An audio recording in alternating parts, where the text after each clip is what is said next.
I am here to tell you that living in Houston, Texas is awesome. However, just like everywhere else, there are some things that you are going to have to deal with if you want to live here and be happy. It isn't the right place for everyone. I am a Houston transplant myself, and I've chosen to stay here and raise my family here. If you want to know if this place is for you, I have a list of 7 things that will give you a perspective of what it truly is like to live here. Now make sure you stay until the end. That is number 1, the one everybody always talks about. Let's get to it right now.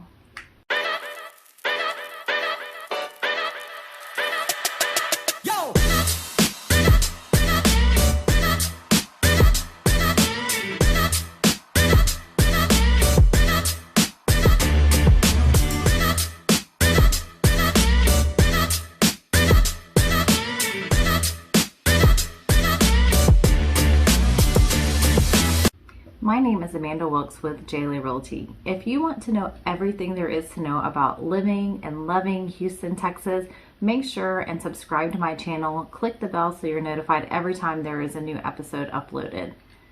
I've helped countless people moving to and around Houston, Texas, and I love to hear from you.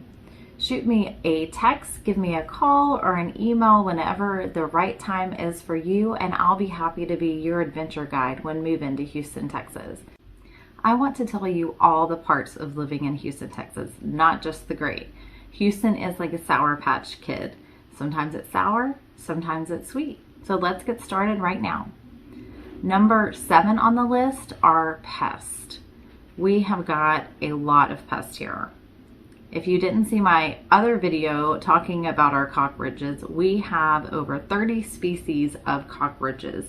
And just like everything in Texas, they are big. They're big, they fly, they come out more during the warm months. So it's important that you are prepared and you either have a pest company that sprays, or if you're a do-it-yourselfer like I am, you spray the inside of your house, spray around your doors and windows. Make sure you spray outside of the house, spray around the foundation, and also spray around the doors and windows outside, so you create a bug barrier to keep those pests out of the house. And if they happen to slip in, they die real quick. So that's one. We also have something called love bugs. They come out in March. Now, like I said, I am a Houston transplant. I had never seen love bugs prior to moving to Houston. We moved here in around the time that the love bugs came out, and people talked about covering the front of their cars because if the love bugs stay on your paint too long, they will eat your paint. So it's kind of scary to me at first, but they're really harmless but annoying. So they're just these little black bugs. They're called love bugs because typically you find 2 connected together, and like I said, they come out in March and they stay just maybe through March and April, maybe to June. I'm not sure if they stay that long. It is a pretty quick time that we have the love bugs. They have a very short lifespan. They might live for 2 days. Really, they just mate and die, but they are annoying. We also have June bugs, or what some people call beetle bugs, and those can also be very annoying. They are harmless, they don't hurt you, but they do stick to you. So if they fly and they get on you, it's like they're stuck on you, and they just fly around aimlessly, like they have no gauge of where they're going. So if you have like a fan outside, they run into that fan and make loud noises. They run into your face. I'm not really sure what the purpose is of them, but they come out in June. That's why they're called June bugs, and they can be pretty annoying as well. Those are out usually around May to July. We also have a lot of mosquitoes. Houston is a very humid subtropical climate, and the mosquitoes love it here. If you have ponds or resting water, they will lay larvae there and you will have more. So it's important that you do treat any type of pond that you might have for decoration purposes. And then you'll want to have stuff to protect your skin. If you're prone to getting bitten, if you have sweet blood, then you'll want to have things that you put on your skin. Also, as I said previously in one of my videos, my husband and I saw a hack for Irish Spring soap. So we decided to give it a try, just put a bar of soap out on our patio table, and it seemed to really keep the mosquitoes away. So just another tip for you if you like to be outside and it's during mosquito time. Number 6 on the list is traffic. Holy moly, we have a lot of people here. If you're on the road traveling to work, especially during school zone times, you're gonna have to plan for traffic. So if you're going somewhere in the morning and you map it out the night before, don't expect that time to stay the same. Even in the mornings, when I leave my house to take my son to daycare, it'll say that the maps show that it'll take like 5 minutes to get there. But I have a high school that is on my way to his daycare, and when the police officers get there, the independent school district has its own police force, and when they get out there, they start stopping traffic to let people go to get in and out of the school. So that can add another 10 to 15 minutes to your commute with them stopping the traffic there. So it's important to know what schools are going to be on your route. If they do stop traffic, what time they get there. So I make sure now and get past that point before the police officers set up there and park their cars and start controlling traffic, because it makes a big difference to my commute. Also, the traffic to get downtown, the traffic to get out to most areas is pretty heavy here. If you're going against traffic for downtown, you're going north instead of southbound from the northern part. Your traffic is going to be significantly less. So it just depends on the time of day and which direction you're going. But getting out of most of our residential areas to the main roads is usually pretty congested because there's just a lot of people here. Number 5 is friendly people. If you do not like friendly people, you're not going to fit in here. Now, I fit in great whenever I'm running, biking, walking, whatever I'm doing. I say hi to every single person that I see. Whether they say hi or they don't, I say hi. Now, I do know people that have moved here from other states, typically northern states, and they don't do that. And that's okay. I don't judge. Usually we know our community, we know where people have come from, and even though there are stereotypes, there's a reason for those, and typically they get a pass because we realize they're not from the same place we are, and where they're from, most people are not super friendly like we are here. So if you don't like super friendly people, make sure you have a garage with a garage door opener and a garage door opener remote, so you can just pull right into your garage when you get home and shut your door, and you don't have to worry about chit-chatting and getting caught by the neighbor. Number 4 on the list is hurricanes. We are on the Gulf Coast here in Houston. Galveston is about an hour and a half to a 45-minute drive, depending on which area of Houston you're in. So we are very close there. So our risk of hurricanes is a lot higher than a lot of other areas. So hurricanes are definitely something that you need to consider when moving here. Now, I moved here and it was probably about 5 years before I even realized that hurricanes were a thing here and that we were even at risk of hurricanes. So it was about that long before I was actually impacted by a hurricane. And it was Hurricane Rita.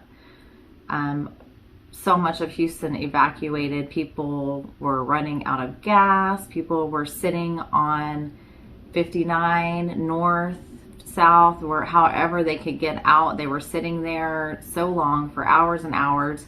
It took my best friend 8 hours to get to Austin, when usually it takes about 3 hours.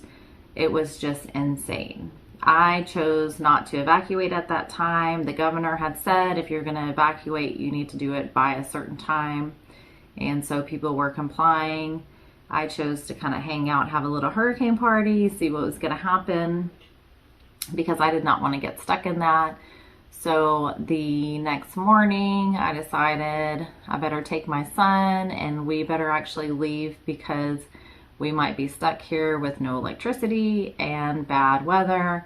So we decided to go ahead and go the next morning. The roads were clear, but there were a lot of cars that had run out of gas on the side of the road. So that was kind of a scary sight to see, or sad for those people, because they had run out of gas and had to leave their car there because there was nowhere to get gas. When you have a hurricane, a lot of resources are not available. So people fill up a bunch of gas cans with gasoline, to make sure if they need to evacuate, they're going to have plenty of gas to go. So we run out of gas. People get diesel to fill up their generators in case they lose power, so they can run their generators. So we run out of diesel. People buy up all the batteries, because if you don't have electricity, you need batteries. People buy up all the water. I mean, it's just, you're very low on resources. So when that happened, gas stations were out of gas. People were stuck on the road. They couldn't even get to gas stations if they had the gas. It was a pretty big ordeal. And actually not much happened here with that hurricane. But I did leave that time. I went to Austin, ended up spending the weekend with my family on Lake Travis, and had a great time. So that was good. My dad did lose electricity for 3 weeks for that hurricane. Even though it was not bad in our area, he still ended up losing electricity. They ended up having to get the news out to get the power company serious about getting that reconnected. With Hurricane Harvey in 2017, that one was a huge ordeal. Fortunately for me, none of my family flooded. We didn't have any big issues. We did have a minor roof leak that fortunately we caught very quickly, and I was able to prevent a lot of damage with that just by putting a pot underneath where it was leaking and saving the attic and the ceiling. So that was really good, but it was a major thing, Hurricane Harvey. Most of Houston was underwater, and it was hard to get. I couldn't get to any of my family. Everybody was like on their own islands. People did not have resources, so my husband and I drove around and tried to pick up donations and drop off donations. It was a huge thing, and I think for that one we did not ever lose power. We didn't even lose internet, or we might have lost satellite for just a split second. It was really weird. The most dangerous part and the worst part of Hurricane Harvey was all the rain. That was the severe part. And unfortunately, we had a lot of people who flooded and lost their homes and everything in their home, and did not have flood insurance. So when you live here, whether you live in a flood zone or not, it is important to have flood insurance. It's not a requirement, so a lot of people don't do it. But if you don't live in a flood zone, it is a lot more affordable than if you do. So it's kind of like, why not have it? It's less than $100 a month, maybe $50 a month. And if you find yourself in a situation that you really need it, you're going to be glad that you spent that additional amount of money. If you're enjoying these videos and they're helpful for you and you would like to see more, make sure to subscribe and click the bell so you can continue to receive them, and it will help me out a ton. So number 3 on the list is property taxes. Property taxes are something that you absolutely have to factor into your budget. Now, when you see advertisements from lenders that you can get a mortgage and this is your monthly payment, typically they don't include the property taxes in that. And our property taxes are pretty high here. So you have to find out what the rate is for that specific neighborhood, because it changes depending on what neighborhood you're planning to live in. So for that specific neighborhood, it could be 3%. And maybe a neighborhood a mile down the road is 1.5%. So you have to get with your agent, me, and find out what that percentage rate is and make sure that that is going to fit into your budget along with your insurance and your mortgage payment. It's very important to know that, because you might think that you have everything covered, and then when you get your estimate from your lender, you're like, whoa, this is way more than I expected. So it is really important to know that up front to make sure that you can actually afford that payment, whether you decide to add that into your monthly payment or you pay out of pocket. Whichever way that you choose to do it, you need to make sure that you do have the funds for that. Number 2 on the list is diversity. Houston is such a very diverse place, and a lot of people love that about Houston. Some people do not. So part of diversity is celebrations and yummy food and learning things about other cultures and a lot of fun things. And some people come here specifically for that. Now, a lot of people come here for work because there's so much opportunity here, and that is how it's become such a diverse place. But if you have an expectation that everyone here is going to be like you, then this isn't the place that you need to be, because everybody here is so, so different. We are truly a true melting pot here. So if it's not something that is for you, then you might want to go ahead and check out another place, because it is very, very diverse here. Number 1 on the list is humidity. It is hot and it is humid here. I can't tell you that enough. It can be January, it can be July, it doesn't matter when. It is humid here a lot. Usually when we have a nice, crisp, cool, low humid day, it's because there's some type of weather pressure system coming through. It's not the norm for this area. So good hair days for me are few and far between. You walk outside, it's like you're instantly have a gloss on your face. You stay shiny. It's a very humid area. Some people love that. My husband and I and his family went on a trip to Mexico, and the air was so dry. I loved it. My sister and brother-in-law hated it. They apparently loved the humidity, so they did not like that dry air there, but I thought it was great. There is a plus side to humidity. It is great for your skin.